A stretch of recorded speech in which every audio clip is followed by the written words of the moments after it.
Hey everyone, and welcome back to the European Daily Report. And today's topic is very simple. It's Poland versus the gays. Okay. Now you may say that I said it sort of like in a funny way, and there are things that are definitely funny about it. But I'd say that in a greater context, I don't think it's funny at all. Now you might say that Poland is homophobic because it's really, really religious. And you are sort of right, not really, but we'll get to that. Yeah, Poland is actually really, really religious when it comes to the religiousness in the EU. They are at the top, okay? But look, for example, the biggest or one of the biggest Western countries, or the biggest Western country, right? Yeah, the US is really, really religious, okay? And they have the same sex marriage, for example, since 2015. So, and they are, as religious as Poland, I'd say, in some parts. And so, what's the difference, you may ask? Well, I think that the difference is the politics. Because, religious is one thing, it's one part of the problem, but I think that the broader problem is the politics in Poland itself.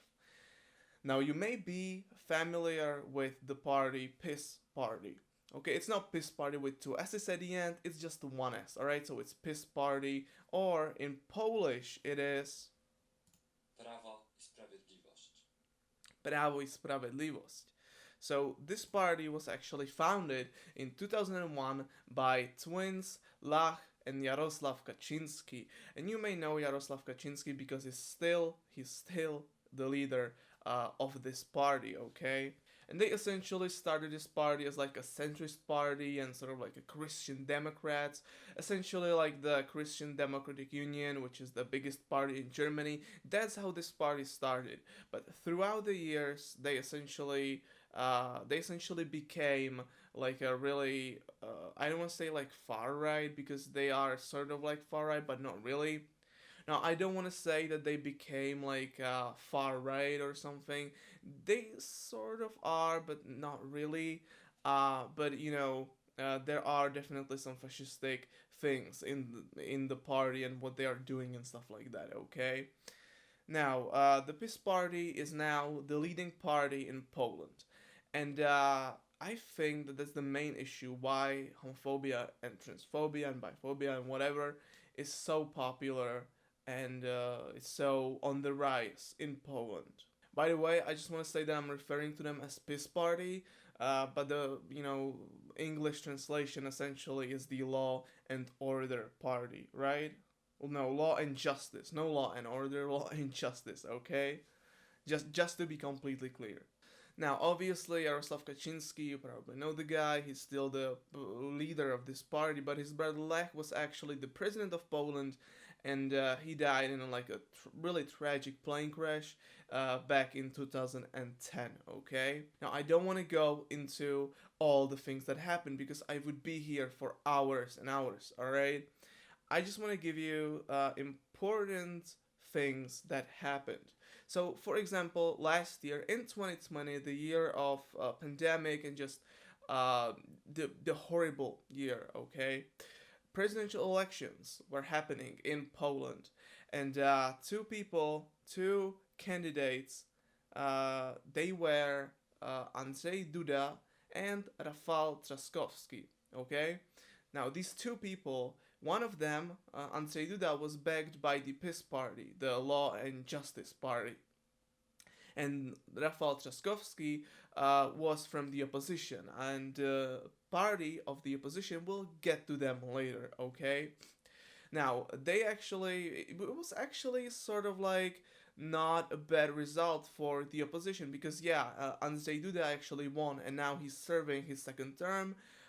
But thing is that actually, um, it wasn't like a big loss. So it wasn't that bad. So actually, there's hope. But again, we'll get to that, and we'll get to the civic platform, the opposition party. Okay, just in a second, right? And now in the rallies that happened that Andrzej Duda had, there were things said that are a little homophobic actually. Now, when the presidential rallies across Poland were happening, Andrzej Duda actually he wasn't really sure that he's gonna win. Like he sort of like felt that he might even lose. So he really tried hard to convince all the good conservative religious people of Poland, and he said things like, so, for example, he said that his parents' generation had struggled against communist ideology for 40 years and they didn't fight for this so that a new ideology would appear that is even more destructive. And obviously, he's talking about the LGBTQ plus ideology. Now, look, this is the same talking point that essentially Nazis used in Germany back in the 1930s, okay? It's essentially that this ideology, these Jews are, infiltrating into banks and into the press, and they are trying to give you these Bolshevik things, these terrible things that will essentially destroy Germany. It's essentially what Adolf Hitler did. So when anybody is talking about the LGBTQ plus ideology, they are essentially having an Nazistic talking point. Okay, and obviously this is the LGBTQ ideology was a term that was created by the far right. So he was really using some interesting things to help him to get elected. Also, on June 10, 2020, he signed a family charter of election proposals, including pledges to prevent gay couples from marrying or adopting children and to ban teaching about LGBT issues in schools. And we know what happened, for example, in Hungary just a few months ago. So, yeah, a lot of these things happened last year in Poland. Obviously, I doesn't even have to say that abortions were essentially banned last year in Poland too. A lot of bad things not happened just with COVID last year, but with Poland last year. So that's sort of interesting. But yeah, abortions are essentially illegal in Poland also. So a lot of women that actually want an abortion, they have to go to Germany or Czechia, to get an abortion. So now, believe me or not, but these are not the worst things that happened in Poland last year. I know it's a lot. Just bear with me, okay? I think that the worst thing that happened in Poland last year are the LGBT free zones. Now, what are LGBT free zones? They are essentially parts of regions and cities that declare themselves LGBT free. Now, that means that they declare themselves free from LGBT ideology. We talked about that in reaction to the Warsaw Declaration. Now, what's Warsaw Declaration, you may ask? Well, the mayor of Warsaw, Rafał Trzaskowski, yeah, he's the same guy that ran for the president in 2020's election.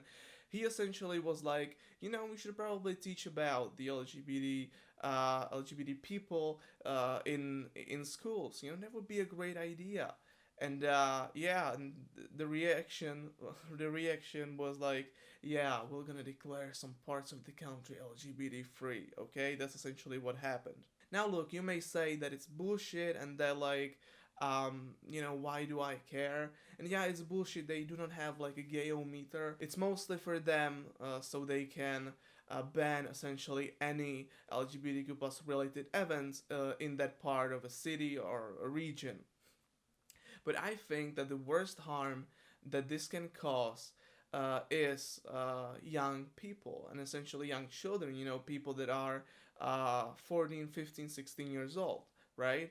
Because when you are in that age, and you may find out like, oh, I'm a lesbian, you know, and you learn that you live in a region that's essentially LGBT free, well, that can fuck up your mind, right? And so, you can, in the worst cases, you can even commit suicide. So that's the worst thing for me. I don't think that it's hilarious. It's freaking hilarious. It's bad, but I don't think that's the worst thing. I think that the worst thing is how this is gonna essentially, how to say that, how this is gonna affect the young children and the young people in those living in those areas, right? That's, I think, it's the worst problem here. Now, again, there are just too many cases of Poland being homophobic. I can obviously say that, the case with the Madonna, that in May 2019, Polish police arrested civil rights activist Elżbieta Podlesna for putting up posters of the Black Madonna of Częstochowa with the halo painted rainbow colors for the charge of offending religious sentiment. Yeah, that's a thing, right? Offending religious sentiment is actually a thing that you can get arrested for in Poland. Yeah, it is illegal in Poland. So yeah, that's I think that she was actually set free of any charges then, but still, this is fucked up. Now, where's the freedom of expression that the far right usually wants, right? I don't know. Now, I've already talked about the Civic Platform, which is a party that essentially sent Rafał Trzaskowski to candidate for the presidency back in 2020 last year. But obviously, for example, Donald Tusk is also from the Civic Platform. They are essentially like a pro EU, center right party. They are sort of liberal. They are not leftists, okay? They are not. But again, they are like much, much better than the Law and Justice Party or the PiS Party, okay? Now, obviously, they are in opposition, I believe, since 2015, right? Yeah, they were defeated by the Law and Order, by the Law and I don't know why I keep saying Law and Order, but because of that TV show probably, but yeah, Law and Justice, okay? So they are in the opposition since 2015's election, okay? Now, look, they may make a comeback. Again, the presidential elections were sort of close, even though Rafał Trzaskowski was openly sort of talking about the LGBTQ issues, which is, he wasn't like, yeah, I'm gonna hide that because I might win that way. But no, he was actually openly talking about it in a few instances, and the battle was sort of close. So yeah, so that was something. All right, so again, we may see a change in Poland in the future. But then again, this is sort of everything that I have had for today. I hope you enjoyed. I hope you don't feel sad. I hope you don't feel depressed. Again, I'm just trying to inform you about things and just give you a slight idea of how things are going in Europe. So that's all for today, and I'll see you in the next one. Until the next time, take care.